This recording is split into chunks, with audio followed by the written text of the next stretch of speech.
This new chair, the high back, is based on a lot of the information that you'll get from its companion. Build a sculptured low back chair with me. It's got a DVD that shows you how to do everything from build it to the sculpting of the chair. And it's also got a book, and it's got full-size patterns. Now, what you'll probably want to do is use some of the patterns from the high back chair, and it contains the patterns for this new seat and for the back leg, for the high back, spindles and so forth. Well, here it is, the new high back dining chair. As you can see, from here forward and seat forward and these legs, it looks like the low back in a lot of ways. But it has the new Big Smile seat, and there's the bigger smile there, just more bevels, and it sits deeper. And then it has this wonderful back leg that seems to move in all directions with compound curves. But it's really easy to make, and I'll show you how. And this nice sweeping arm, I like the way that this sweep continues from the top of the chair out to the front. To me, that is very elegant. And then, of course, we have 5 spindles that give you lumbar support while you're sitting and eating, and they just seem to flow and work with the chair wonderfully. Let me turn it around so you can get a front view. And there's that Big Smile seat, and I think it's pretty inviting. Well, let's get started. Let's go make the seat first.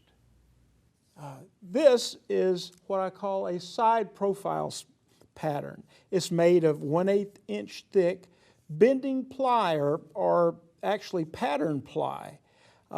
If you can't find this, you might just use some 1/4 inch Luan from your local builder's supply. So you're just going to take this and lay it out on your piece of stock. Make sure that your grain is not running cross grain in any place, like here or up here. If the grain is running across, it's going to be very weak, and it's apt to snap at the wrong time. And that wrong time could be when somebody's sitting in it or while you're building it. So let's lay out a few. All right, I've got the grain laid out nicely, and this is where you need a whole bunch of hands, and I've only got 2.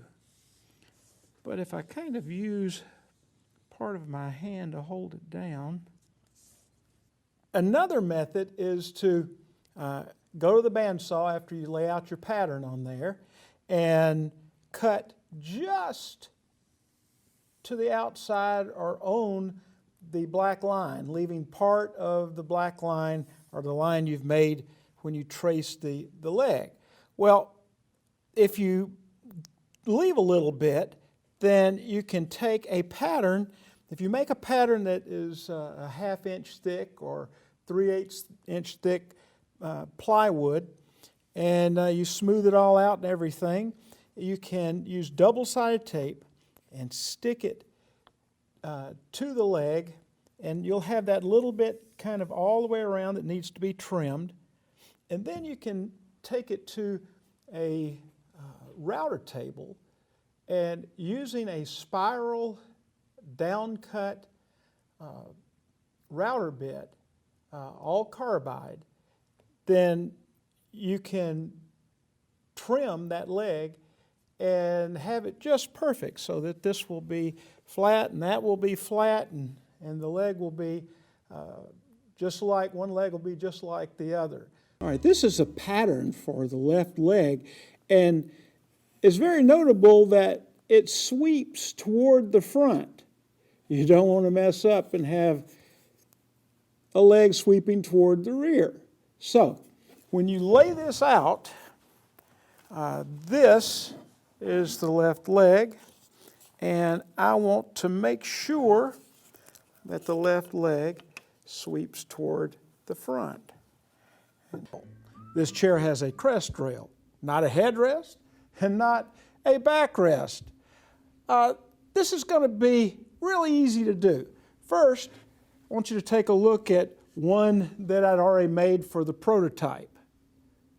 Now, to make this, first you need to get a measurement. So, using a tool that my grandfather used, a folding rule, I'm able to get a good inside measurement. Now, I'd also like to test that measurement in several places, keeping it parallel to the floor to make sure that we don't have a taper between the legs at the point where we want to make the connection. So we'll take this measurement and we'll go to the table saw and we'll cross cut our stock.